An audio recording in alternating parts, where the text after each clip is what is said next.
Have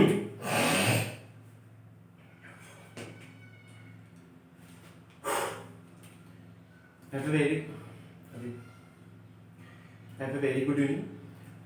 हम लोग इसमें कंपास के लेक्चर्स ले रहे थे। तो कंपास के लेक्चर में हम लोगों ने देखा अभी तक उसके जो सर्वेयर कंपास होते हैं, प्रिज्मेटिक कंपास होते हैं, और उनकी जो पैटर्न होती है, जो कैसे एक होल सर्किल बेरिंग को हम कैसे हम रेड्यूस्ड बेरिंग में, या रेड्यूस्ड बेरिंग को कैसे होल सर्किल बेरिंग में कंपोनेंट्स क्या क्या होते हैं, कैसे यूज किया जाता है, क्या क्या सारी चीज़ों पे हम लोगों ने देखा। इसके आगे अब जब हम लोग जो पढ़ेंगे उसमें सबसे ज़्यादा इम्पोर्टेंट जो टॉपिक होंगी, लोकल अट्रैक्शंस होंगी, जो बेरिंग्स होंगी, जो एल्टीट्यूड्स बेरिंग वगैरह फाइंड आउट कैसे किया जाता है, लोकल अट्रैक्शंस वगैरह हो गया। एरर, जब कोई भी हम सर्वे वर्क करेंगे तो जो उसमें एरर आएगा तो उस एरर को कैसे एलिमिनेट करेंगे, कहाँ कहाँ से एरर आएगा, उन सब चीज़ों के बारे में हम लोग जा रहे आज की वीडियो लेक्चर में बात करेंगे। अच्छा, जो सबसे पहला टॉपिक है आज का, वो सबसे पहला टॉपिक है दिक्मान तथा यामोत्तर। दिक्मान तथा यामोत्तर का मतलब होता है कि बेरिंग, और यामोत्तर को हिंदी में इंग्लिश में बोलते हैं मेरिडियन। इसको इंग्लिश में बोलते हैं मेरिडियन और इसको बोलते हैं बेरिंग। एक्चुअली ये बेरिंग और यामोत्तर होता क्या है, उस बारे में डिटेल में जानने से पहले हम लोग इस बारे में थोड़ा सा चीज, एक फंडामेंटल जो कॉन्सेप्ट होती है उसके बारे में जानना चाहिए कि ये होता है हमारा अर्थ। ये जो अर्थ होता है ये हमेशा कुछ एंगल, जो ये हॉरिजॉन्टल वर्टिकल से जो एक एंगल होता है उस एंगल से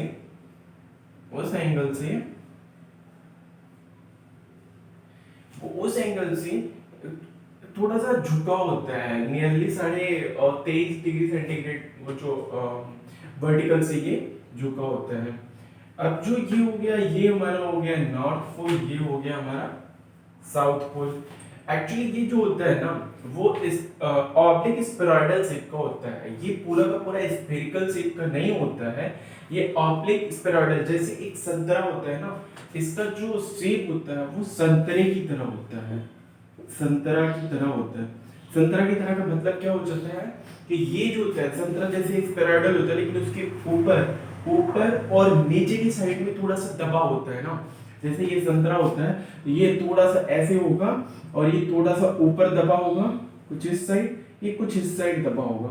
तो ये एग्जैक्टली प्लेन नहीं होता है वहां पे, लेकिन वो थोड़ा सा वहां पे दबा होता है। इसी को बोलते हैं संतरे, या इसको बोलते हैं ऑब्लिक स्फेरॉइडल शेप का जो अर्थ शेप होता है। ऑब्लिक स्फेरॉइडल अर्थ शेप होता है, इसका एकदम ट्रूली वर्टिकल नहीं होता है, ये एकदम से ट्रूली वर्टिकल नहीं होता है। यहाँ पे ये एक एंगल बनाता है, ये पूरा का पूरा ये ट्रूली वर्टिकल नहीं होता है। इससे यहाँ पे एक एंगल बनाता है, और वो जो एंगल होता है वही समथिंग 23.5 डिग्री सेंटीग्रेड का डिग्री होता है। तो ये इस पे होता है। अब जब कोई भी यहाँ पे अर्थ की जो प्रॉपर्टी होती है, मैग्नेट फील्ड, यहां से मैग्नेट फील्ड निकलती है नॉर्थ साउथ से, और वो साउथ साइड में चली जाती हैं। सी में ऐसे यहां से निकलती है मैग्नेट फील्ड्स, और वो मतलब नॉर्थ साइड से मैग्नेट फील्ड, मैग्नेट लाइन जो होती है वो निकलती है और चली जाती है। अर्थ एक तरह का, हमारा जो अर्थ होता है वो हमारा अर्थ एक तरह का मैग्नेट होता है। ये जो मैग्नेट होता है, इसी वजह से जब कोई भी मैग्नेट या चुंबक जब हम इसके पास लेके जाते हैं तो वो हमेशा नॉर्थ साइड से या नॉर्थ और साउथ साइड में अपने आप को अलाइन कर लेता है। मैग्नेट को पृथ्वी पे कहीं भी किसी भी तरह से अगर रखेंगे तो भी वो जो मैग्नेट होगा वो हमेशा नॉर्थ से साउथ साइड में अपने आप को अलाइन कर लेगा। मैग्नेट की यही इसी प्रॉपर्टी के कारण से हम लोग कंपास में भी यूज करते हैं, इसी प्रॉपर्टी के कारण, इस वजह से हम लोग उसके बहुत से यूज होते हैं। और उसका जो फंडामेंटल जो आता है कहां से आता है, अर्थ के नॉर्थ और साउथ में। अर्थ का जिस भी एक्सिस के अराउंड, ये जो हमारी अर्थ होती है, इसको हम मिटा देते हैं, उनका कोई मतलब नहीं होता है, ये तो मैं आपको समझाने के लिए बस बना दिया था। लेकिन ये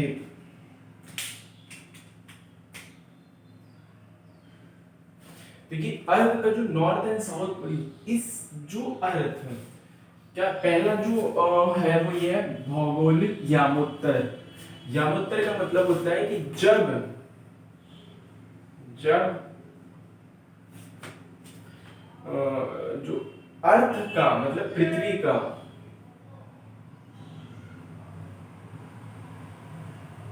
का क्षैतिज नॉर्थ साउथ ध्रुव ब्रैकेट में जिस एक्सिस के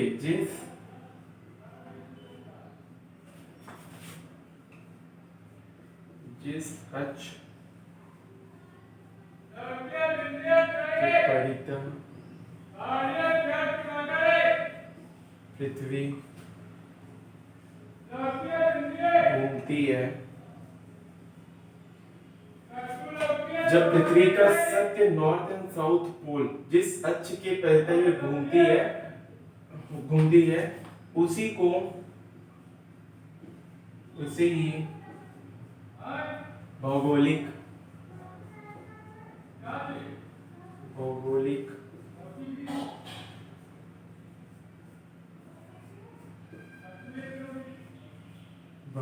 यामोत्तर कहते हैं। इसका क्या मतलब है?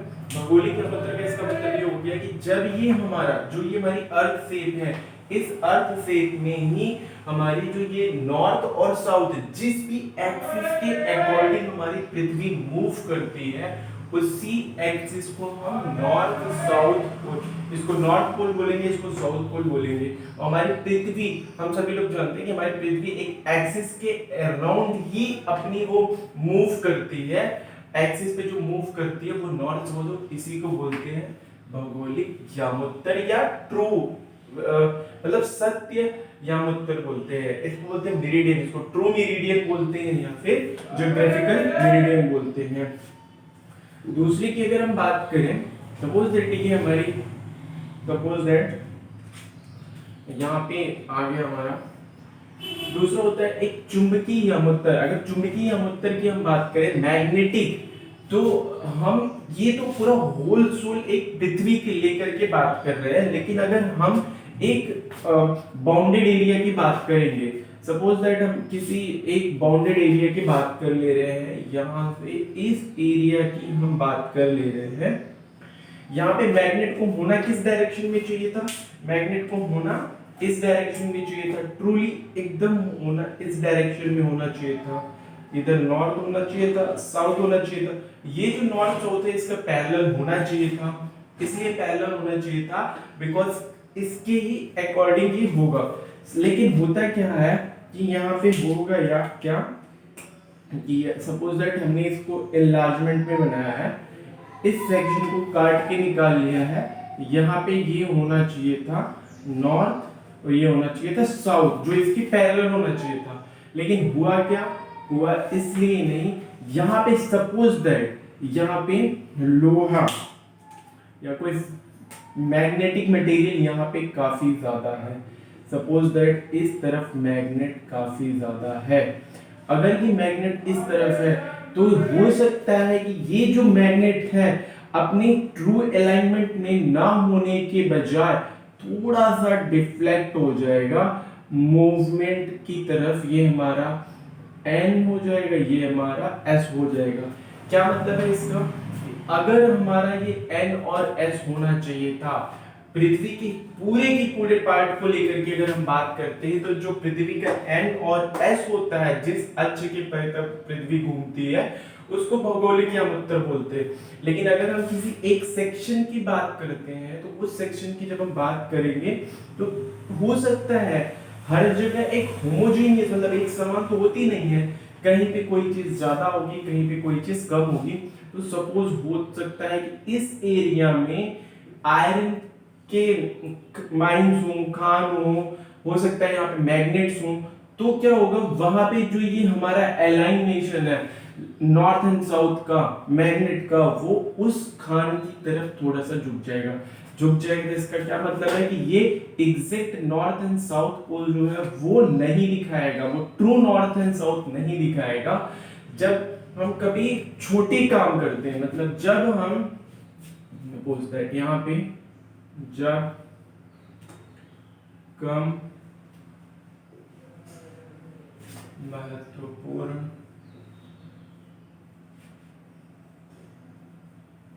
कार्य के लिए प्रयोग करते हैं। इसका क्या मतलब हो गया कि हमने अभी तक देख लिया कि नॉर्थ एंड साउथ पोल जो होगा वो दो तरह से कैटेगराइज्ड होता है। पहला जो नॉर्थ एंड साउथ पोल होगा वो पृथ्वी जिस एक्सिस के अराउंड मूव करती है, पृथ्वी जिस भी एक्सिस के अराउंड मूव करेगी उसको true north and south pole बोलेंगे। और जब हम कभी किसी छोटे एरिया में किसी कम महत्वपूर्ण सर्वे कार्य के लिए करते हैं तो वहां पे क्या करते हैं कि हम कंपास मैग्नेट से नॉर्थ साउथ डायरेक्शन का पता करते हैं, और वहां पे हम नॉर्थ एंड साउथ डायरेक्शन को थोड़ा सा हो सकता है वो मैग्नेट हो, वहां पे कोई फेरिक मटेरियल हो, कोई खान हो, तो वहां पे हो सकता है शायद कि मैग्नेट थोड़ा सा उस तरफ झुक जाए, तो वो ट्रू नॉर्थ नहीं रह जाएगा, फिर वो magnetic north and south pole दिखाएगा। ये तो हो गई हमारे नॉर्थ एंड साउथ पोल की बात कर रहा था। अब बात करते हैं हम भौतिक, भौगोलिक और चुंबकीय और स्वैच्छिक यानोत्तर की या मेरिडियन की। मेरिडियन क्या होता है, ये तो है पृथ्वी की बात। एक और चीज अभी बता दूं मैं कि चलिए अभी आगे बताया जाएगा।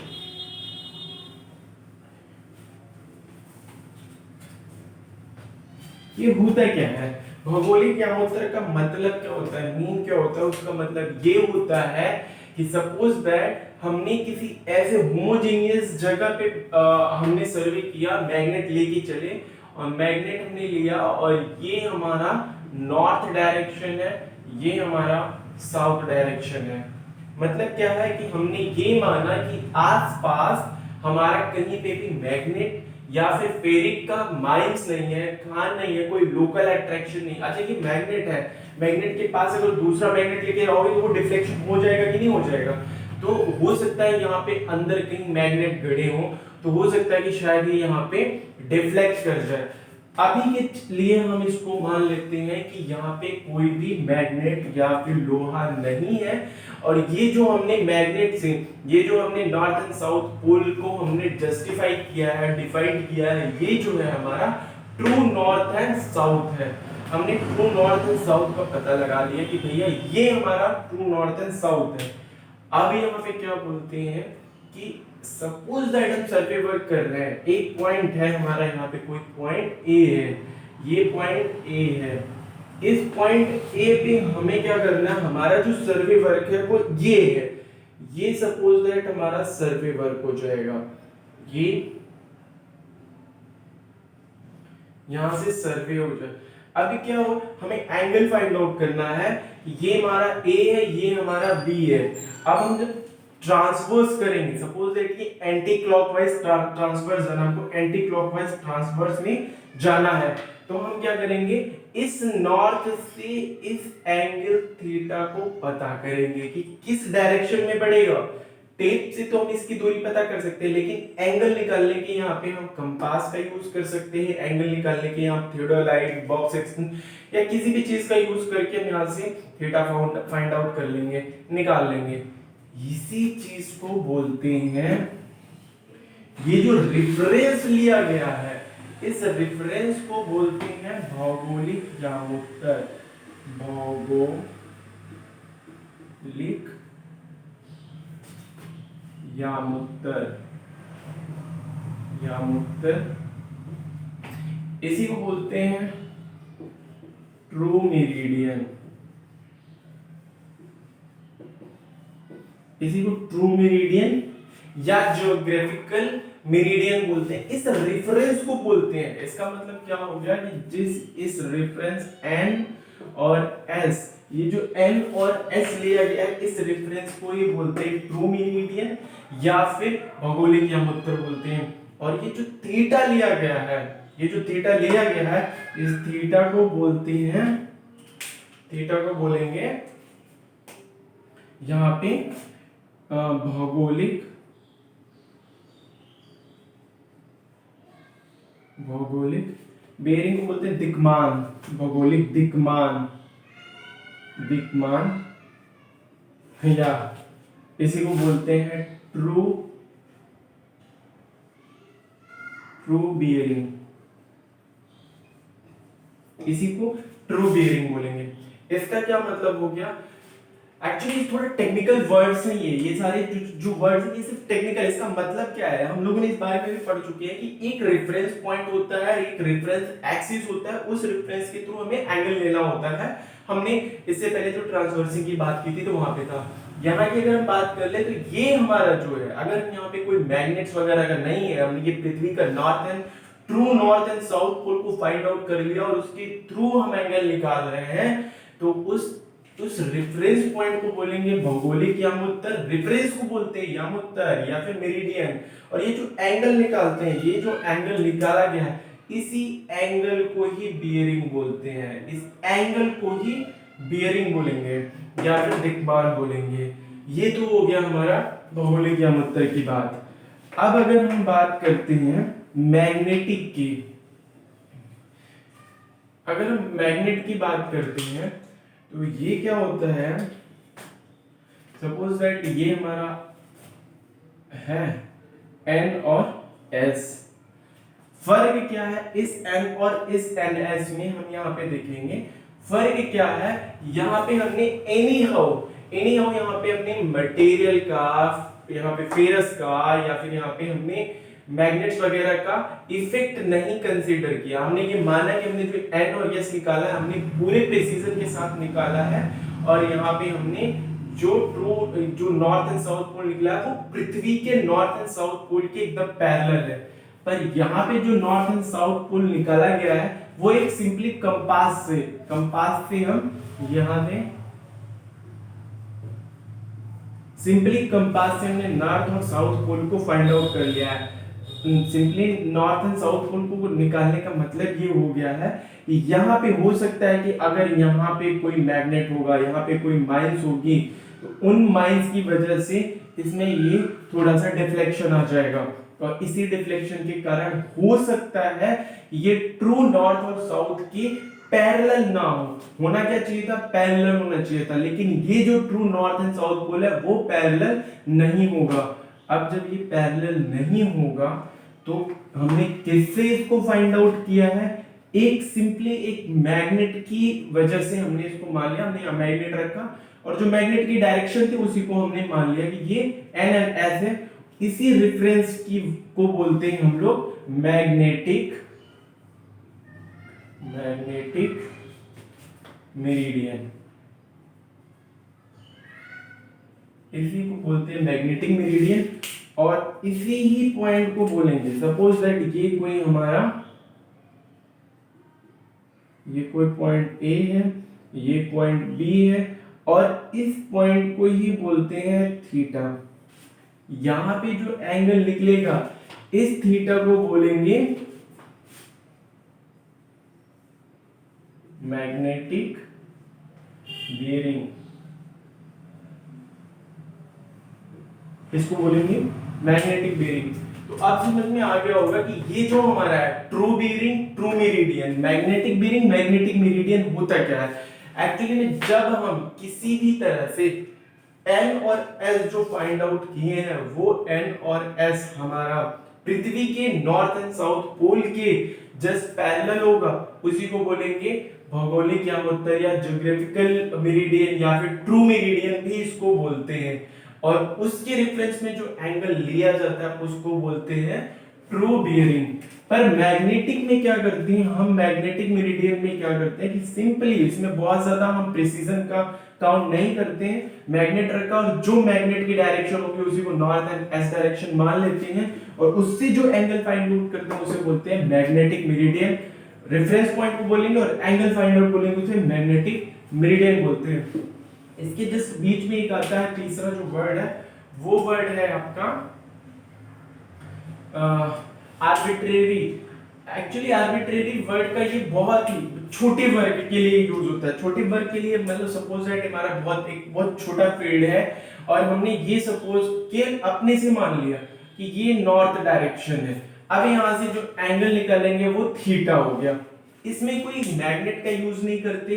हो सकता है कि ये नॉर्थ डायरेक्शन ना हो सकता है ये ईस्ट डायरेक्शन हो, या कोई भी डायरेक्शन हो सकता है, लेकिन यहाँ पे इस चीज को सिर्फ और सिर्फ मानने के लिए हम अपनी छोटे वर्ग के लिए, बहुत छोटे वर्ग के लिए सिर्फ हम सपोज दैट कर लेते हैं कि ये एक नॉर्थ डायरेक्शन नहीं, एक बस खाली हमने यहाँ पे एक डायरेक्शन को फाइंड आउट कर लेते हैं कि मैंने इसको डायरेक्शन को फिक्स कर देते हैं, इसको हम यहाँ पे फिक्स्ड कर देते हैं, और इस डायरेक्शन में जो हम एंगल निकालते हैं उसी एंगल को बोल देंगे। तो ये जरूरी नहीं है कि ये नॉर्थ है, ये हो सकता है ईस्ट हो सकता है ये वेस्ट हो, ये कुछ भी हो सकता है। और जो हम इसको मान ले और यहाँ से जो निकालेंगे ये जो थीटा होता है इसी को बोल देंगे आर्बिट्रेरी बेरिंग बोल देंगे।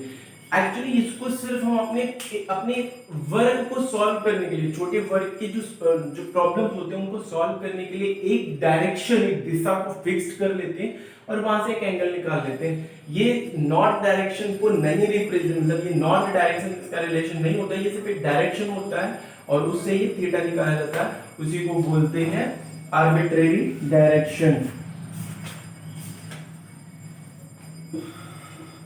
तो ये तीन तरह के होते हैं हमारे, दिक्मान या मेरिडियन बोलते हैं, और उस रेफरेंस के द्वारा जो एंगल निकाला जाता है उसी को बोलते हैं हम लोग बोलते हैं मेरिडियन। इसका मतलब कि एक होता है हमारा रेफरेंस होता है और एक होता है हमारा एंगल को बोल देते हैं हम लोग, एंगल को बोल देते हैं बेरिंग, और रेफरेंस को बोल देते हैं मेरिडियन। जो रेफरेंस होगा उसको मेरिडियन बोल देते हैं, उसको हम मेरिडियन बोल देते हैं। इसके आगे हम चलते हैं और बात करते हैं कुछ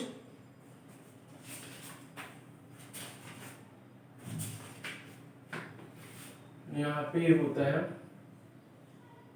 इसको बोलेंगे बैक बेरिंग, अग्र दिक्पात और पश्च दिक्पात बोलते हैं। अग्र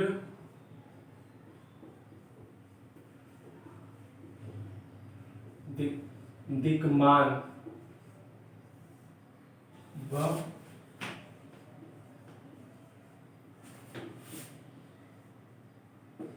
दिक्मान।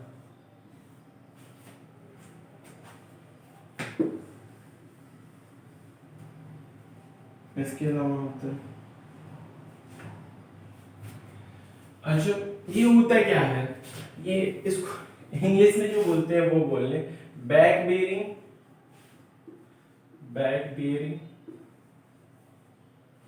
And fore bearing.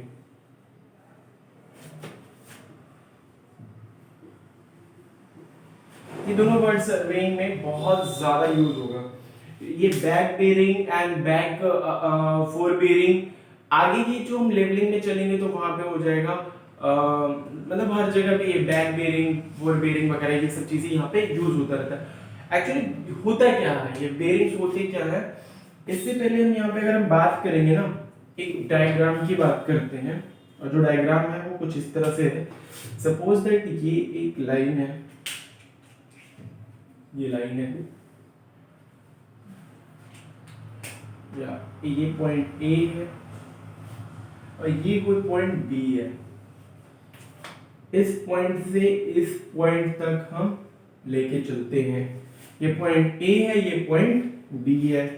अब अगर ये पॉइंट बी होगा तो हमें क्या करना है, हम यहाँ पे मैग्नेटिक मेरिडियन की बात नहीं करेंगे। अगर हम यहाँ पे मेरिडियन या फिर बेरिंग की बात करेंगे तो वो ट्रू मेरिडियन या ट्रू बेरिंग की बात करेंगे, जब तक कि कहा न जाए।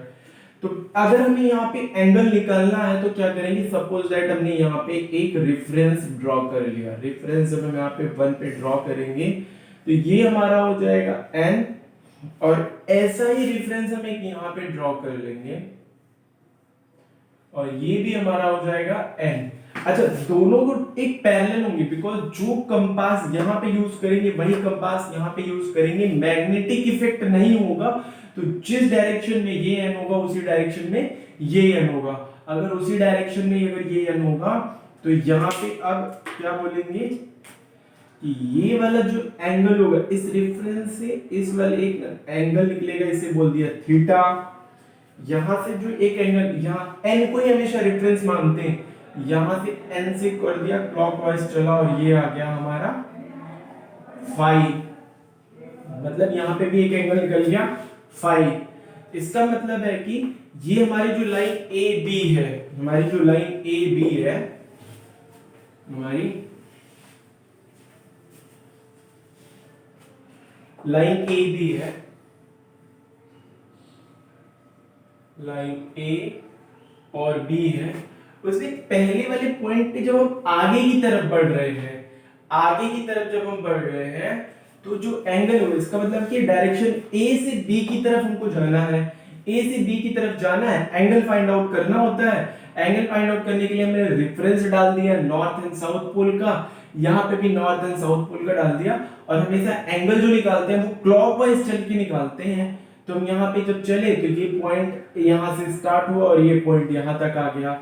ऐसे ही जब हम आगे चले तो यहाँ से स्टार्ट हुआ और ये जो हो गया ये हमारा एक पॉइंट। यहाँ पे ये जो थीटा होगा फॉर लाइन ए बी के लिए, ये जो थीटा होगा वो थीटा होगा हमारा, जो थीटा होगा उसको बोलेंगे हम, नहीं थीटा को बोलेंगे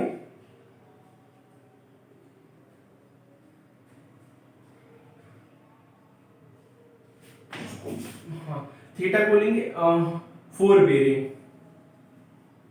फोर बेरिंग बोलेंगे। और जो फाई होगा, ये जो फाई होगा लाइन ए बी के लिए, इसको बोलेंगे बैक बेरिंग।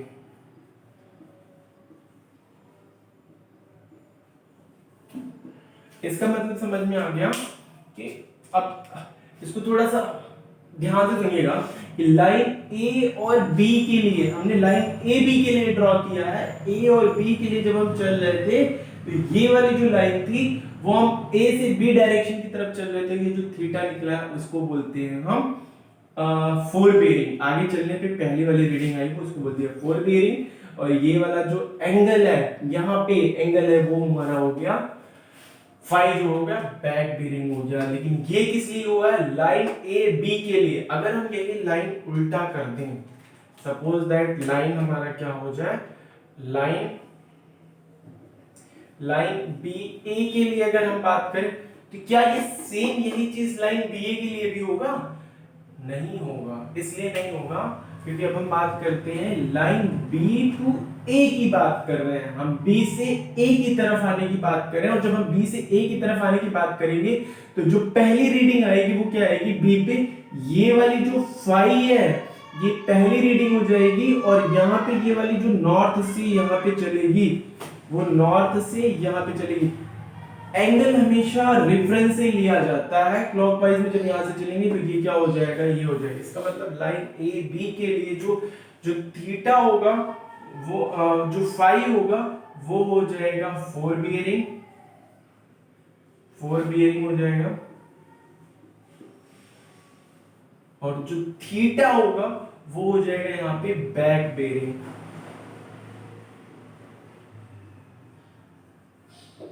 इसका मतलब क्या हो गया कि दोनों ही चीजों को थोड़ा ध्यान से देखेंगे। हम जब भी कोई ये चीज पढ़ेंगे तो लाइन ए बी के लिए या बी ए के लिए तो क्वेश्चन सॉल्व करने के लिए आगे की जो कॉन्सेप्ट होता है उसमें ध्यान देंगे लिखा क्या है, ए बी के लिए या बी ए के लिए। दोनों हमेशा अपोजिट हो जाते हैं। बेरिंग का मतलब होता है सिर्फ एंगल। जो पहला वाला एंगल लिया जाएगा उसे फोर बेरिंग बोलेंगे, जो दूसरा वाला लिया जाएगा उसको हम बैक बेरिंग बोलेंगे। एक्चुअली इसका ये कॉन्सेप्ट नहीं होता है कि बैक बेरिंग होता है, मतलब दूसरी बार लिया जा रहा है तो होता क्या है, जो पहले पॉइंट पे है, पहले पॉइंट से हम ए से बी की तरफ बढ़ रहे हैं तो पहला पॉइंट होता है नॉर्थ से यहाँ तक आगे की तरफ बढ़ रहे हैं, लाइन ए बी के डायरेक्शन बढ़ रहे हैं तो ये यहाँ तक हो गया। लेकिन हम यहाँ पे जब एंगल ले रहे देख रहे हैं कि पीछे मुड़ के ले रहे हैं, मतलब जब हम पीछे आ रहे थे इसको बोलते हैं बैक बेरिंग। और सेम इसी डायरेक्शन के लिए जब हम आएंगे तो बी ए के लिए आएंगे तो ये जो पहला एंगल होगा वो होगा फोर बेरिंग, और यहाँ पे जब हम आएंगे तो नॉर्थ डायरेक्शन से इस वाले को लेंगे, ये हो जाएगा हमारा बैक बेरिंग। एक रिलेशनशिप होता है जहां पे हम अगर ध्यान से इस बात को देखें, हम इसको मिटा देते हैं। हम अगर यहाँ पे देखें तो क्या हो गया, ये थीटा जो है हमारा लाइन ए बी के लिए थीटा जो है वो हो जाएगा फोर बेरिंग, और फाई जो हो जाएगा बैक बेरिंग। यहां तक तो हम लोग समझ गए। अब थोड़ा सा ध्यान से देखेंगे, ये वाला जो एंगल है ये, और ये वाला जो एंगल है ये दोनों लाइन पैरेलल है, तो ये वाला जो एंगल होगा और ये वाला जो एंगल होगा, ये वाला एंगल और ये वाला एंगल, ये दोनों कितने होंगे, ये जो दोनों एंगल होंगे वो होगा हमारा बैक बेरिंग, जो होगा वो हमारा back bearing is equal to fore bearing plus minus 180 होता है। ये हमेशा बैक बेरिंग निकालने का फॉर्मूला होता है, जहां से हम back bearing is equal to fore bearing is equal to back bearing is equal to fore bearing plus minus 180। अगर ये चीज 180 से बड़ा होगा तो घटा देंगे, अगर ये बड़ा होगा, और अगर ये 180 से छोटा होगा तो जोड़ देंगे। अब सिंपल सिर्फ बात ये है कि बैक बेरिंग निकालने के लिए अगर फोर बेरिंग, अगर एफ बी फोर बेरिंग बड़ा होगा 180 से, तब क्या करेंगे, हम इसको घटा देंगे। और यहाँ पे अगर फोर बेरिंग जो है छोटा होगा 180 से, तो फिर 180 हम जोड़ देंगे। तो यहाँ से क्या मतलब हो जाता है कि यहाँ से हम बैक बेरिंग निकाल लेंगे। बैक बेरिंग भी समझ में आ गया कि लाइन ए बी के लिए, अगर ये लाइन बी ए के लिए होता तो वो फिर चेंज हो जाता, फाई जो है वो वहां फोर बेरिंग हो जाता, और थीटा फिर जो है वो बैक बेरिंग हो जाता लाइन बी ए के लिए अपोजिट डायरेक्शन में। इसका मतलब हो गया लाइन ए बी के लिए ये थीटा फोर बेरिंग, वो फाई बैक बेरिंग, और बैक बेरिंग अगर हमने एक निकाल लिया, चाहे बैक बेरिंग या फोर बेरिंग, तो वहां से हम दोनों में से कोई एक पता रहेगा तो वहां पे हम इस चीज को हम निकाल सकते हैं। यहां तक हो गया बैक बेरिंग और फोर बेरिंग की बात।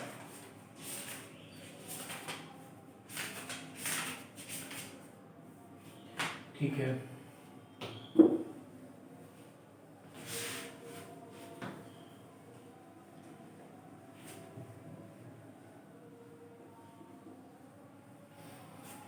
एक वर्ड आता है,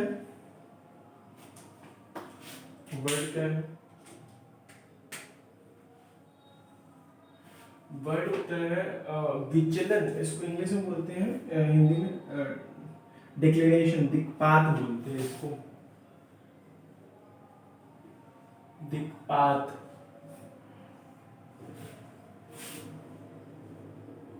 मैग्नेटिक डिक्लिनेशन, डिक्लिनेशन।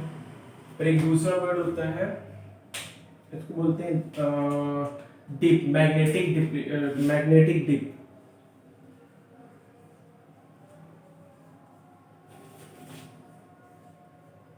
हिंदी में पता नहीं क्या बोलते हैं इसको, डिप को।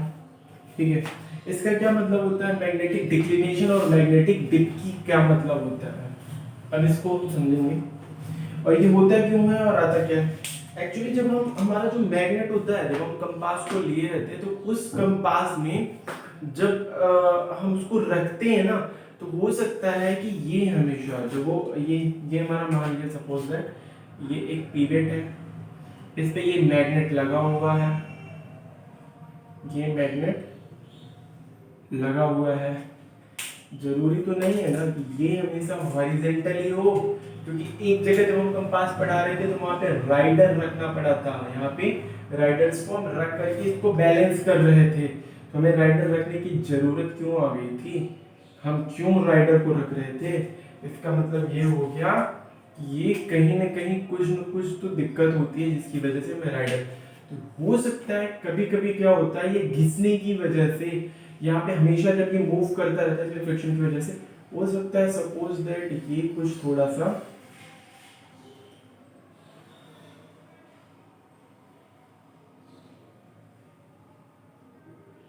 हो सकता है सपोज दैट ये थोड़ा सा एकदम ही इसमें ये वर्टिकल डायरेक्शन में एक तरफ झुक जाए, एक तरफ झुक जाए, और ये जो थीटा होता है इसका मतलब जो कंपास होता है एकदम हॉरिजेंटल ना होकर के थोड़ा सा बेंड हो जाए, थोड़ा सा झुक जाए, जब इसको बोलते हैं मैग्नेटिक डिक्लिनेशन।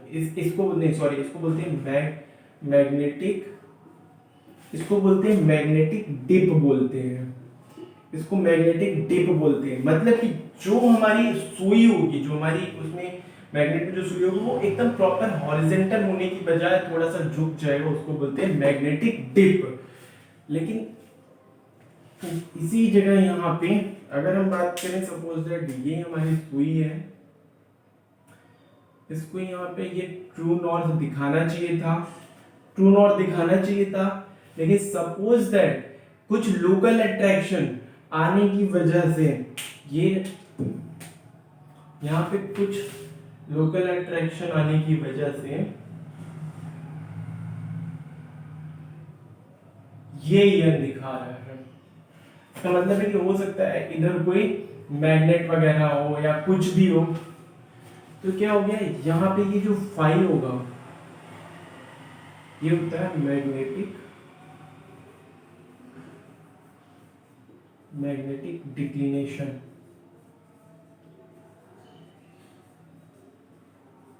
मैग्नेटिक डिक्लिनेशन बोलते हैं या फिर बोलते हैं दिक्पात बोलते हैं। दोनों ही चीजें सुई के ही डिफ्लेक्शन, जो कंपास में जो हमारी मैग्नेट में जो सुई लगी होती है उन्हीं के मूवमेंट की वजह से आता है। फर्क क्या होता है मैग्नेटिक डिप और मैग्नेटिक डिक्लिनेशन में, जब सुई प्रॉपर हॉरिजेंटल ना हो करके थोड़ा सा ऊपर नीचे होगा तो वो बोल देंगे मैग्नेटिक डिप। लेकिन जब सुई प्रॉपर हॉरिजेंटल तो हो लेकिन प्रॉपर नॉर्थ ना दिखा रहा हो, मतलब ये नॉर्थ है तो ये नॉर्थ, जैसे ये है ये सुई है, अगर ये सुई है यहाँ पे ये सुई है यहाँ पे ये ऐसे रखा हुआ है, इसका मतलब क्या है मैग्नेटिक डिक्लिनेशन में क्या होगा कि ये प्रॉपर हॉरिजेंटल ना हो करके कुछ इस तरह से होगा, कुछ इस तरह से हो जाएगा, तो ये जो यहाँ पे ये ऐसे मूव करेगा, इसको बोलते हैं मैग्नेटिक डिप, प्रॉपर हॉरिजॉन्टल। अब इसको हम करेक्ट करने के लिए क्या करते हैं, इस साइड राइडर रख देते हैं, कुछ थोड़ा एक छोटा सा वेट रख देते हैं और ये प्रॉपर हॉरिजॉन्टल में चला आता है, इसी को बोलते हैं राइडर कर देंगे, तो ये हमारा करेक्शन हो जाएगा। यहाँ की बात करें तो ये प्रॉपर हॉरिजॉन्टल तो होगा मैग्नेटिक डिक्लिनेशन में, लेकिन ये अगर जैसे ऐसे होगा, ये हमारा यहाँ पे नॉर्थ दिखा रहा है, ये नॉर्थ पोल है, ये साउथ पोल है, मैग्नेटिक डिक्लिनेशन एकदम हॉरिजॉन्टल है, इसमें मैग्नेटिक डिप नहीं है, एकदम प्रॉपर हॉरिजॉन्टल है।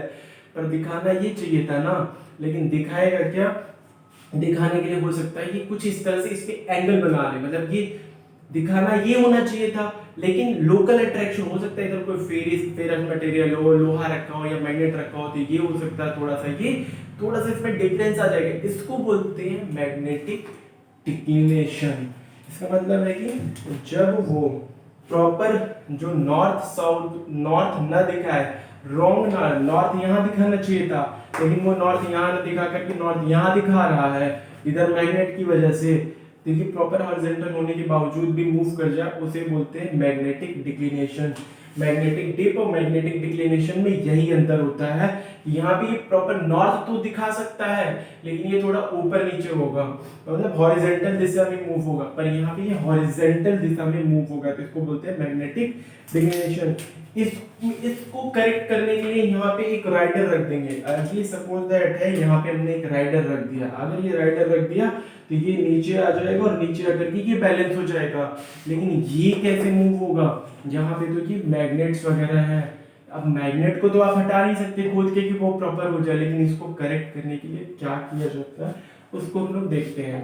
उसको करने के लिए क्या करते हैं, एक न्यूमेरिकल लेते हैं, न्यूमेरिकल क्या है, वो ये है कि हमें ये बता दिया कि यहाँ पे ये नॉर्थ है और ये जो नॉर्थ है वो आ गया है यहाँ पे, ये हो गया कितना N E S and W, नेस डब्ल्यू हो गया। हमें ये पता चल गया यहाँ पे कि यहाँ पे 3 डिग्री ईस्ट की तरफ, 3 डिग्री ईस्ट की तरफ डिक्लिनेशन है। मतलब इस पूरे क्षेत्र में हमें पहले से ही पता होगा कि ट्रू नॉर्थ और मैग्नेटिक नॉर्थ में, ये ट्रू नॉर्थ है और ये मैग्नेटिक नॉर्थ है, ये एन मैग्नेटिक है, ये मैग्नेटिक नॉर्थ है। ट्रू नॉर्थ मैग्नेटिक नॉर्थ में 3 डिग्री ईस्ट की तरफ झुका हुआ है, डिक्लिनेशन है। जब हम यहाँ से एंगल निकालेंगे, कोई अगर हम एंगल निकालें और वो एंगल कहाँ आएगा, वो एंगल आएगा, सपोज दैट हमने कंपास पे ये एंगल निकाला, ये हमने एंगल निकाला और ये जो एंगल है वो मान लो हमारा है 52 डिग्री। 52 डिग्री ये पॉइंट ए है, ये पॉइंट बी है। अब यहाँ की बात करें कि पॉइंट ए और बी से जो हमने निकाला है वो कंपास के थ्रू निकाला है, 52 डिग्री बता रहा है, लेकिन उस फील्ड में प्रॉपर न्यूमेरिकल में ये दिया रहेगा 3 डिग्री ईस्ट की तरफ हमारा झुका हुआ है, डिक्लिनेशन है उसमें।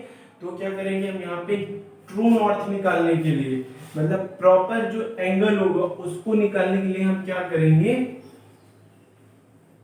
हम यहाँ पे क्या करेंगे, निकालना कहां से था, हमने कंपास के थ्रू निकाला, यहाँ से निकालना कहां से था, निकालना यहां से था, ये वाले एंगल को भी निकालना था। मतलब क्या है, इस वाले एंगल्स को भी जोड़ के यहां से यहां तक निकालना था, लेकिन वो क्या रहा है, यहीं तक का केवल पता है। ये कितना है, ये 3 डिग्री है, पहले से प्रॉपर न्यूमेरिकल में दिया रहेगा। ये हमें पता है 52 डिग्री। तो हमारा ट्रू नॉर्थ कितना हो जाएगा, ट्रू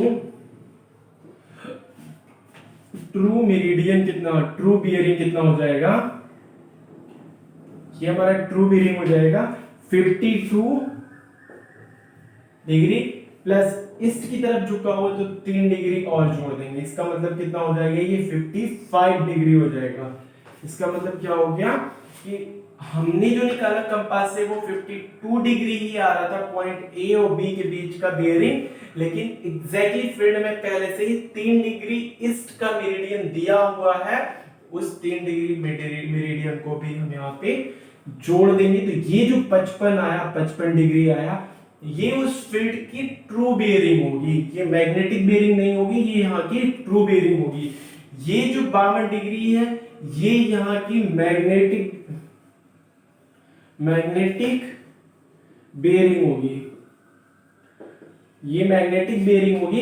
लेकिन ट्रू बेयरिंग कितना होगा, 52 प्लस 3 55, 55 जो आएगा 55 डिग्री वो उस फील्ड का पॉइंट ए से बी की तरफ का जो बेयरिंग होगा वो 55 डिग्री होगा।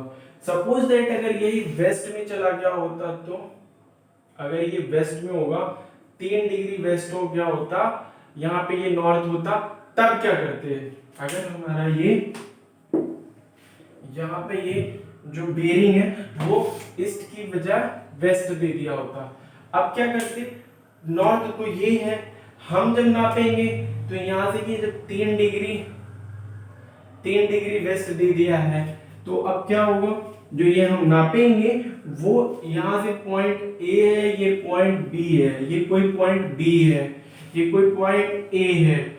अब यहाँ से जो हम एंगल निकालेंगे वो प्रॉपर एंगल तो यहाँ से आया ना 52 डिग्री, ये 52 डिग्री आएगा, वो इस नॉर्थ के अगेंस्ट आएगा, मैग्नेटिक बेयरिंग आएगा 52 डिग्री, लेकिन हमें निकालना कितना है, ट्रू से।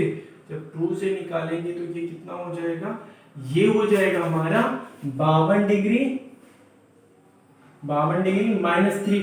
निकालना कहां से, यहां से, निकला कहां से, यहां से, ये कितना है 3 डिग्री, तो ये कितना हो जाएगा, ये हो जाएगा 52 - 3, ये हो जाएगा 49 डिग्री। इसका मतलब क्या है कि जो हमारी मैग्नेटिक बेयरिंग होगी, उस बेयरिंग अगर वेस्ट के साइड में झुका हुआ है तो वहां से वो 3 डिग्री घटा देंगे तो वो 49 डिग्री हो जाएगा। ये करेक्शन आएगा मैग्नेटिक डिक्लिनेशन में। मैग्नेटिक डिप में सिर्फ उस पे एक राइटर रख करके हम काम चला लेंगे, हॉरिजॉन्टल कर लेंगे। अब ये जो मैग्नेटिक डिक्लिनेशन है वो आता कहां से है, वो सोर्स ऑफ मैग्नेटिक डिक्लिनेशन होता कहां से और कैसे हम इसको फाइंड आउट करते हैं उसके बारे में हम थोड़ा जानेंगे। सबसे पहले क्या होता है, कितनी प्रकार के जो सोर्स होते हैं, वेरिएशन, जो वेरिएशन होते हैं वो आता कहाँ कहाँ से। पहला तो होता है एक रेगुलर या नियमित नियमित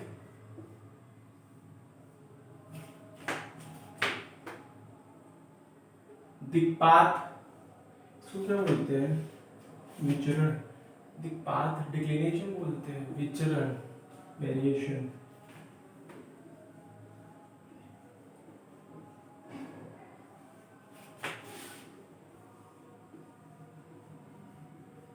अनियमित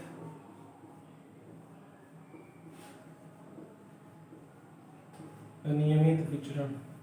नियमित विचरण में क्या क्या आता है, इस नियमित विचरण में आ जाएगा हमारा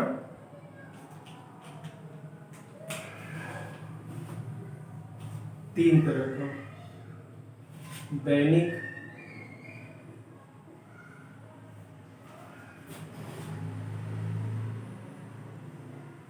विचरण, वार्षिक विचरण,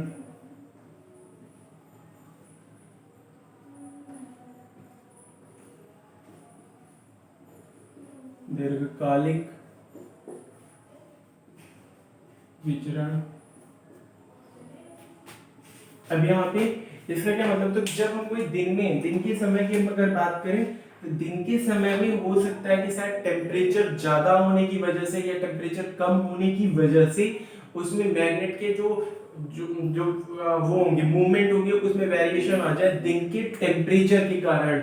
उसको बोलते हैं विचरण, दैनिक विचरण, जो हमेशा दिन प्रतिदिन हो सकता है शायद पॉइंट मतलब सेकेंड्स में या फिर मिनट्स में, वो हमेशा थोड़ा बहुत वेरिएशन होता रहे। वार्षिक विचरण का क्या मतलब होता है कि हमारे वेदर कंडीशन पे डिपेंड करता है, ठंडियों में कुछ और होगा, गर्मियों में कुछ और होगा। कभी कभी क्या होता है कि एक ही फील्ड का यहाँ पे डिक्लिनेशन पहले 3 डिग्री वेस्ट होता है ठंडियों में, और गर्मियों में आते आते 3 डिग्री ईस्ट हो जाता है। इतना बड़ा बड़ा भी वेरिएशन हो सकता है। इसका मतलब क्या हो गया कि वार्षिक या एनुअली विचरण का मतलब हो गया, वेरिएशन का मतलब हो गया कि ये मौसम के ऊपर डिपेंड करता है, ये टेम्परेचर या मौसम साल भर हमेशा एक ही जगह का जो वेरिएशन होता है वो चेंज होता है। ये दीर्घकालिक विचरण का मतलब हो गया कि ड्यूरेशन मतलब 5 साल, 10 साल, 15 साल, 25 साल, वहां पे वेरिएशन जो होगा वो पहले 3 डिग्री ईस्ट वेस्ट होगा, फिर बाद में वहां देखेंगे तो ये 3 डिग्री वेस्ट हो जाएगा। तो ये मतलब एक लॉन्ग टर्म की होता है। ये अनियमित होता है, अनियमित हो गया सपोज दैट कभी भूकंप आ गया या कोई वोल्केनो इरेप्शंस वगैरह हो गया, एकाएक नीचे की जो चीजें होंगी वो सतह पे आ जाएंगी, और वहां पे जो मैग्नेट्स वगैरह होंगी उस मैग्नेट की वजह से इनरेगुलर वेरिएशंस वगैरह आ जाएंगे। तो वहीं एक ही पॉइंट का जब हम बेरिंग लेने जाएंगे, वोल्केनो के पहले हो सकता है वेरिएशंस कुछ और हो, वोल्केनो आ गया, भूकंप वगैरह आ गया, और वहीं पे हम फिर से जाके बेरिंग ले रहे हैं तो कुछ और आ रहा है, तो वो क्या हो गया, वो अनियमित विचरण के अंदर आ जाएगा। नियमित विचरण में दैनिक, वार्षिक और दीर्घकालिक, ये 3 तरह से विचरण का हम डिस्ट्रीब्यूशन करते हैं।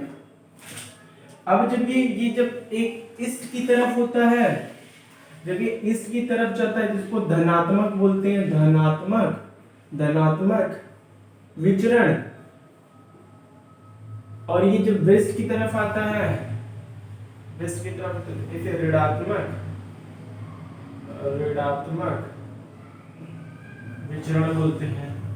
दैट्स ना बस नॉर्मल सी होता है। मतलब क्या हो गया कि सोर्स ऑफ जो वेरिएशंस ऑफ डिक्लिनेशंस होते हैं वो दो तरह से कैटेगराइज कर सकते हैं, एक नियमित रेगुलर डिक्लिनेशन वेरिएशंस, और ये होता है इनरेगुलर डिक्लिनेशन वेरिएशंस होते हैं। इस वेरिएशन रेगुलर वाले में हो सकता है दिन के टेम्परेचर के कारण, या फिर मौसम के कारण, या फिर एक हाई रेंज के टाइम पास होने के कारण होता है। इनरेगुलर में आता है भूकंप आ गया, वोल्केनो आ गई, बाढ़ आ गई, कुछ भी हो जाए, कोई एनानिमस चीजें हो जाए जिसके कारण वहां का बेयरिंग एकाएक चेंज हो जाए, इसका कोई रेगुलर पैटर्न ना हो करके एकाएक कभी भी चेंज होता है, जिसका कोई रेगुलर पैटर्न नहीं होगा, उसे बोलते हैं अनियमित, उसको बोलते हैं अनियमित विचरण। ये तो हो गया हमारा अनियमित विचरण की बात।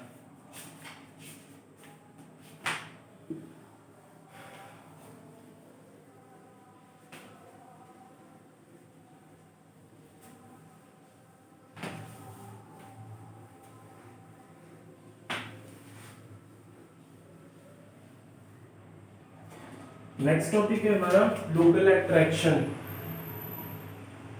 लोकल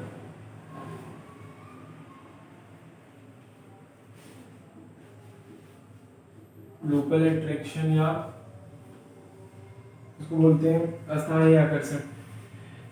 जब हम कभी एक एक एक एक बाउंडेड फील्ड की बात करते हैं, सपोज दैट ये बाउंडेड फील्ड है, इस बाउंडेड फील्ड में क्या हो गया कि north direction, true north direction होना चाहिए था यहाँ पे, ये नॉर्थ डायरेक्शन होना चाहिए था ट्रू नॉर्थ, लेकिन होता क्या है यहाँ पे कोई माइंस वगैरह है, यहाँ पे माइन वगैरह है, या हाई टेंशन तार गया हो, अगर हाई टेंशन तार वगैरह गया हो तो यहाँ पे हमने कंपास रखा और वो नॉर्थ डायरेक्शन कुछ इस तरह दिखाया।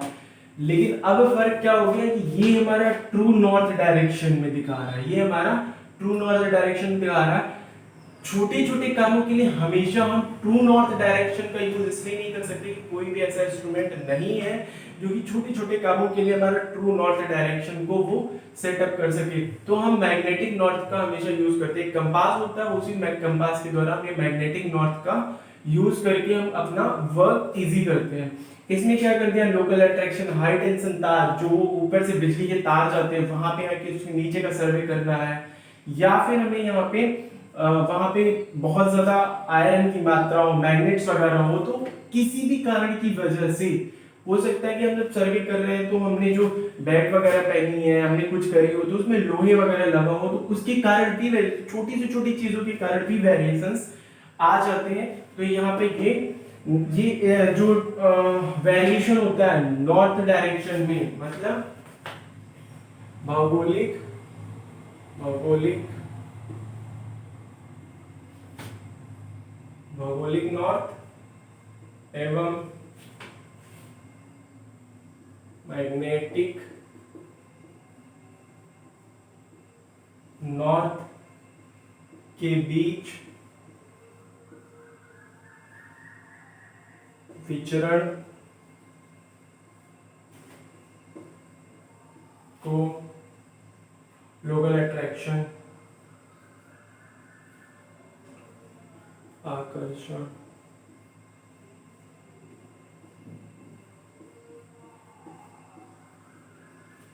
इसका मतलब क्या हो गया कि जब हमारा जो मैग्नेटिक नॉर्थ किसी भी छोटी से छोटी चीजों की वजह से अगर ये चेंज होगा तो उसको बोलते हैं मैग्नेटिक लोकल अट्रैक्शन बोलते हैं। इसमें एक न्यूमेरिकल आता है, और जो न्यूमेरिकल है वो न्यूमेरिकल मतलब जो पूछे जाते हैं वो न्यूमेरिकल पे है। इस न्यूमेरिकल बहुत बड़ा हो जाएगा, उसको हम अभी स्किप करते हैं, आगे के लेक्चर्स में न्यूमेरिकल क्वेश्चन जब हम सॉल्व करेंगे तो उस पर बात करेंगे कैसे हम न्यूमेरिकल वगैरह सॉल्व करते हैं।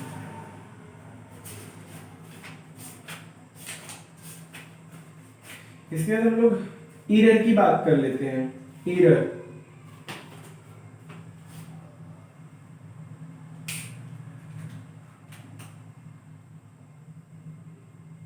इसको बोलते हैं त्रुटियां।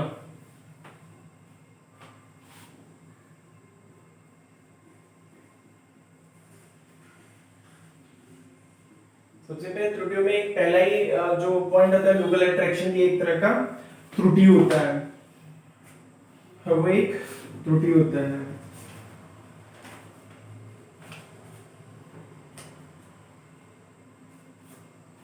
तीन तरह की त्रुटियां हो सकती हैं। पहली त्रुटि की अगर हम लोग बात करें, त्रुटि हमेशा तीन तरह की होता है। पहला क्या होगा, पहला उपकरण से आएगा, उपकरण से आएगा, उपकरण करणीय त्रुटियां।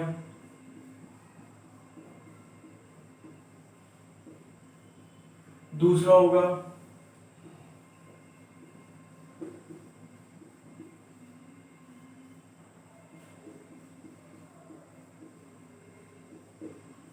तीसरा होगा व्यक्तिगत।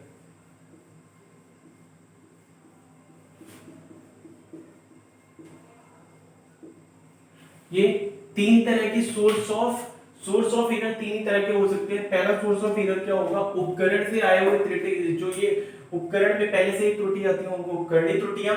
प्राकृतिक की वजह से आता है, तो प्राकृतिक और ये हो गया बढ़ती है। पूरे सर्वे वर्ग में सोर्स ऑफ इनकम सिर्फ तीन ही वजह से हो सकता है, पहला उपकरण, दूसरा प्राकृतिक और तीसरा व्यक्तिगत। अब इसको हम कैटेगराइज कर लेते हैं कि इस सबसे पहले हम इसकी बात करते हैं। अगर हम इसकी बात करते हैं कि उपकरण त्रुटियों के कारण कौन कौन से कॉजेज हैं, उनमें कहां कहां से आ जाते हैं, कि उसको बोलते हैं जो कंपास में जो सुई होती है जिस पे टिका होता है उसको बोलते हैं कीकल। कीकल के घिस जाने के कारण, पहले कीकल के घिस जाने के कारण। दूसरा होता है जो सुई होता है, सुई जो मैग्नेट होता है, मैग्नेट के घिस जाने के कारण, या सुई के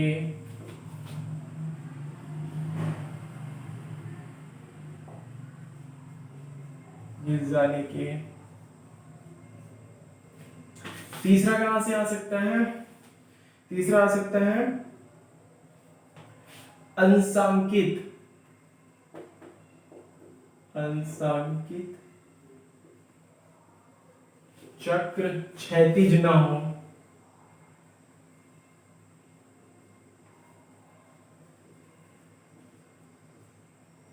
इसका मतलब बहुत सारे होंगे ऐसे ही उसमें जो मतलब इसे बहुत सारे ऐसे पॉइंट्स हो सकते हैं जो उपकरण में त्रुटि आ सकती है। हो सकता है जिस जगह से हम वो उसका ऑब्जेक्ट वेन हो गया या साइट वेन हो गया, प्रिज्म हो गया, तो वो एग्जैक्ट जैसे इसमें ये एक तो चौथा हो सकता है ऑब्जेक्ट वेन का सही ना होना। मतलब जिस जिस कंपास में हम जिस विजन से आई पीस से देखते हैं और जिस तरह से ऑब्जेक्ट वेन से देखते हैं उसका प्रॉपर अपोजिट ना होना, ये सब जो पॉइंट्स होंगे वो उपकरणी में आ जाएगा। इसके अलावा हम बात करते हैं अब कि प्राकृतिक त्रुटियां क्या क्या हो सकती हैं। प्राकृतिक त्रुटियों की बात कर लेते हैं हम लोग। अगर हम लोग प्राकृतिक त्रुटियों की बात करेंगे तो सबसे पहले प्राकृतिक त्रुटियां जो होंगी वो होंगी कि माइंस या मैग्नेट की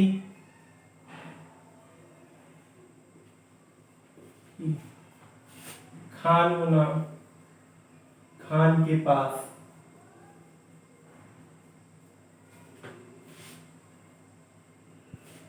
मैग्नेटिक खान के पास। दूसरा अधिक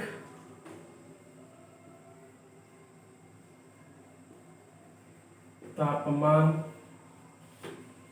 का, अधिक तापमान का होना। इसके अलावा हो सकता है हवा का चलना, हवा के चलने से,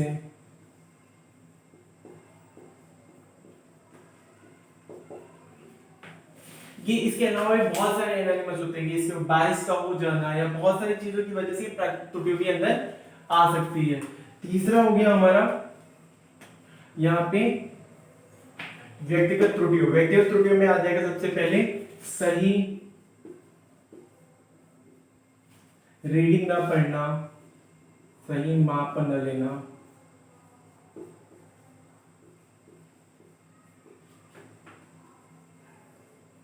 सावधानी पूर्व सावधानी,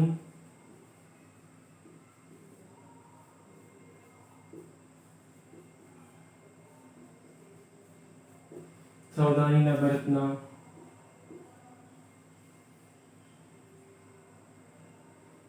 इसके कारण हो जाएगा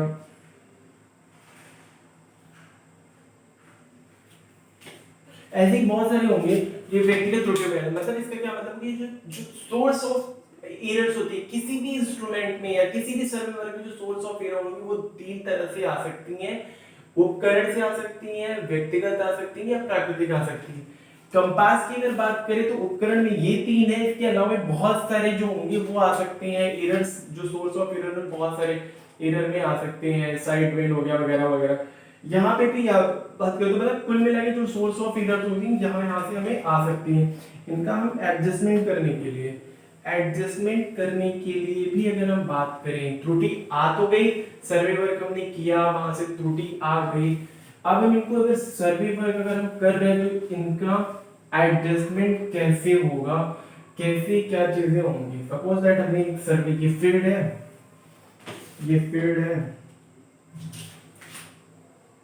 ये पॉइंट ए है, यहां से ये चला, ये पॉइंट बी है, ये पॉइंट सी है, ये पॉइंट डी है,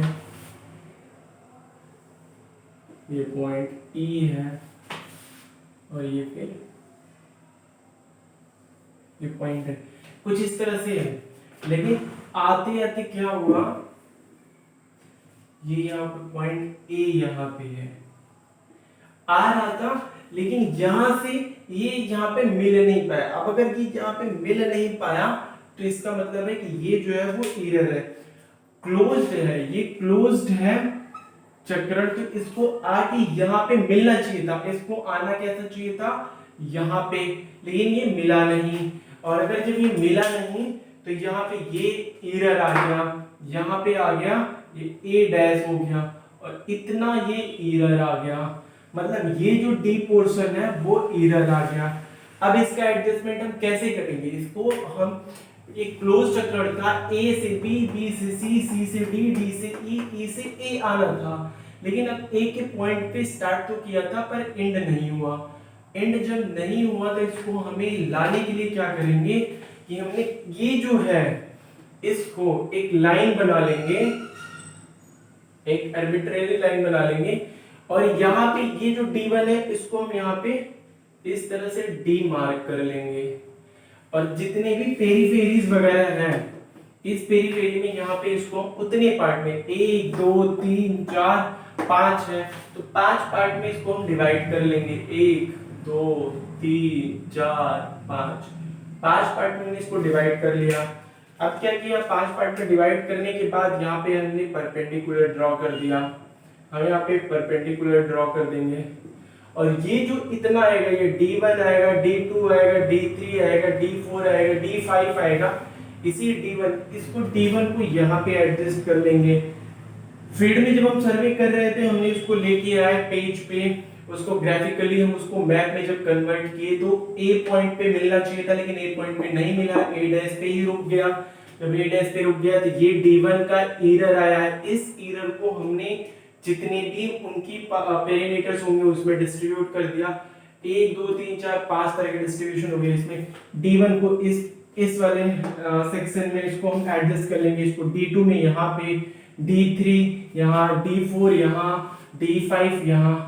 इसका मतलब क्या है, एक्चुअली ये D5 में ये एंगल्स वगैरह है, यहाँ पे ये सब एंगल है, इस एंगल को थोड़ा थोड़ा एडजस्ट कर लेंगे, और फाइनली क्या है, फाइनली जो हमारा ये लाइन है वो अब लाइन ये यहां से होते हुए यहां पे ये मिल जाएगा, और ये जो करेक्शन है ये करेक्शन एलिमिनेट हो जाएगा। अब ये काफी हद तक हमारे फील्ड का ट्रू रिप्रेजेंटेटिव हो जाएगा। तो थोड़े थोड़े एंगल, ये जो पूरा एंगल यहाँ पे डिफ्लेक्ट हो गया, इसी एंगल को हम डी के जो फॉर्म है उसमें या फिर एंगल के फॉर्म में हम उसको थोड़ा थोड़ा हर पार्ट में डिस्ट्रीब्यूट करके हम इसको सही कर सकते हैं। और जब इसको हम सही कर ले जाएंगे, इसी को बोलते हैं जो भी त्रुटि आएगी इस पूरे चक्र में, जो भी त्रुटि आएगी उसको हम एलिमिनेट कर लेंगे। इसके अलावा अगर हम बात करते हैं इनके एक्यूरेसी की, हम एक्यूरेसी की बात करते हैं, एक्यूरेसी की बात कर लें, या एक्यूरेसी को एक्यूरेसी बोलते हैं, accuracy of compass survey, compass, accuracy of compass सर्वे। जो हम एंगल लेते हैं, एंगल, हम जो एंगल लेते हैं उसमें, और ये जो हम यहाँ पे डिस्टेंस लेते हैं उसमें, इसकी लिमिटेशंस कितनी होगी, इनकी जो लिमिटेशंस होती है वो 15 डिग्री रूट एस, रूट ये स्टेशंस होते हैं, ये जो जितने भी स्टेशंस होंगे वो 15 डिग्री रूट एस होते हैं। और जो लीनियर डिस्टेंस में जो लिमिटेशंस होती है वो लिमिटेशंस होती हैं 1:300 से 1:600 तक की लिमिटेशंस होती है। मतलब जो एरर होने की जो संभावना है, लिमिटेशंस का मतलब हो गया एक्यूरेसी, या फिर लिमिटेशंस का जो मतलब हो गया वो ये हो गया 15 डिग्री रूट एस का मतलब हो गया कि ये एस जो है नंबर ऑफ स्टेशंस हो गए 15, इससे ज्यादा एरर नहीं होना चाहिए एंगल में या कोण में, इससे ज्यादा कोण में, कोणीय माप में इससे ज्यादा एरर नहीं होना चाहिए। और लीनियर में 1:300 से 1:600 से ज्यादा एरर नहीं होना चाहिए। लास्ट टॉपिक है इस चैप्टर का differentiation, difference between linear measurement and compass सर्वे। जो आज का लास्ट टॉपिक है इस चैप्टर का, जो जरीब सर्वे होता है,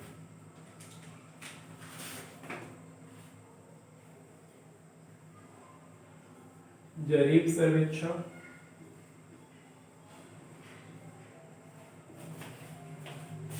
कंपास सर्वे।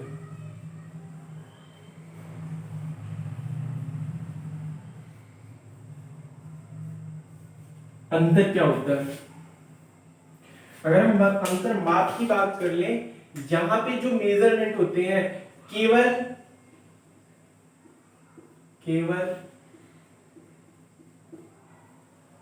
रैखिक माप लिया जाता है, लिया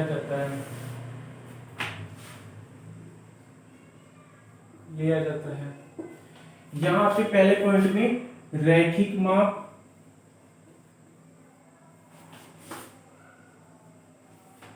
एवं कोणीय माप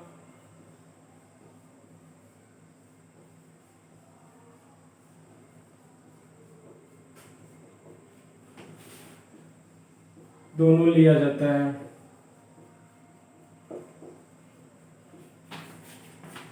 दूसरे पॉइंट में इसमें आ जाएगा ये कम महत्वपूर्ण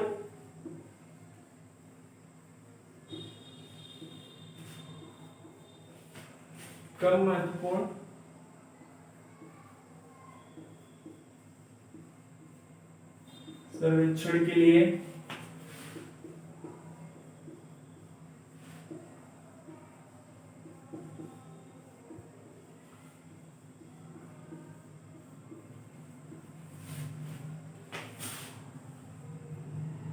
अपेक्षाकृत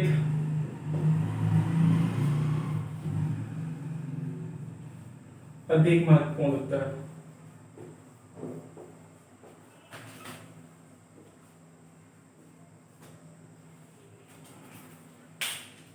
तीसरा पॉइंट हो गया। जो तीसरा पॉइंट हो जाएगा वो हो जाएगा गणनाएं। इसमें सरल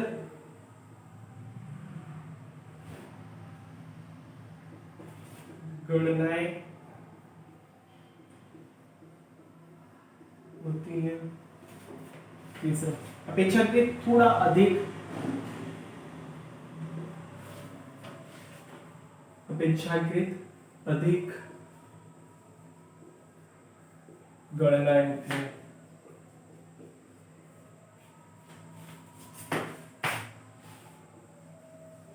समतल जगह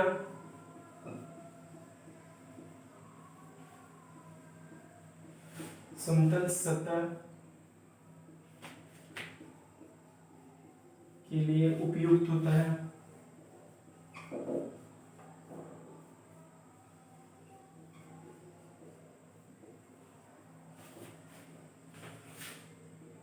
ये हो जाएगा चौथा। ऊबड़ खाबड़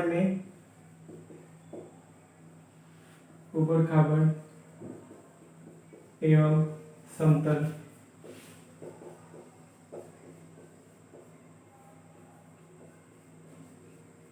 दोनों में उपयोग होता है।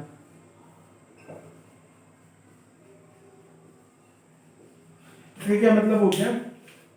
तो डिफरेंशिएट जरीब सर्वेक्षण में पहले से भी हमें पता है कि केवल केवल रैखिक माप, जैसे केवल लीनियर मेजरमेंट लिया जाता है, उसे केवल और केवल इसमें जरीब सर्वेक्षण में लीनियर मेजरमेंट होता है। कंपास सर्वे में हमारा लीनियर मेजरमेंट के साथ साथ एंगुलर मेजरमेंट का भी यूज किया जाता है। इस वजह से इसमें थोड़ा सा ये कम महत्वपूर्ण की जो चीजें होती हैं, कम महत्वपूर्ण सर्वे वर्क होता है, उसमें जरीब सर्वेक्षण से तो काम चल जाता है, लेकिन जहां पे थोड़ी अधिक महत्वपूर्ण की क्षेत्र होती है वहां पे हम कंपास सर्वे का यूज करते हैं। इसमें गणनाएं भी जो से कैलकुलेशंस होंगे, उनको ग्राफिकली सेट करने के लिए स्केल्स वगैरह होंगी, वो सरल होंगी। इसमें एंगल वगैरह होता है तो थोड़ा सा इसकी अपेक्षा इसमें गणनाएं थोड़ी अधिक हो जाती हैं लैब वर्क में करने पे। जरीब सर्वेक्षण को करने के लिए हमेशा उस क्षेत्र का चयन किया जाता है जहां पर प्लेन सरफेस होगा, उसी प्लेन सरफेस पे हम जरीब सर्वेक्षण कर सकते हैं। ऊपर खाबर की जो सतहें होंगी वहां पे जरीब सर्वेक्षण करने के लिए बहुत ज्यादा करेक्शंस की जरूरत पड़ जाएंगी, और जितने करेक्शन होंगे उतनी भी एक्यूरेसी उस सर्वे वर्क में नहीं आ पाएगा। उस जगह पे हम कंपास सर्वे का यूज करके ऊपर खाबर की सतहों में भी हम सर्वे वर्क करके वहां का रिकॉग्नाइज सर्वे करके वहां की चीजों को हम समझ सकते हैं। तो ये रही हमारा आज का बस केवल सर्वेक्षण में कंपास सर्वे का भी वीडियोस वगैरह, इसमें जो भी डाउट्स वगैरह हैं वो आप पेंजी एजुकेशन टेलीग्राम ग्रुप पे जा करके डाउट्स क्लियर कर सकते हैं। बाकी 2 चैप्टर हो चुका है, लीनियर मेजरमेंट और कंपास सर्वे। इसके बाद तीसरा जो चैप्टर होंगी वो उसमें आएगा हमारा लेबलिंग, जो डिप्लोमा के सबसे इंपॉर्टेंट टॉपिक्स में से एक होता है।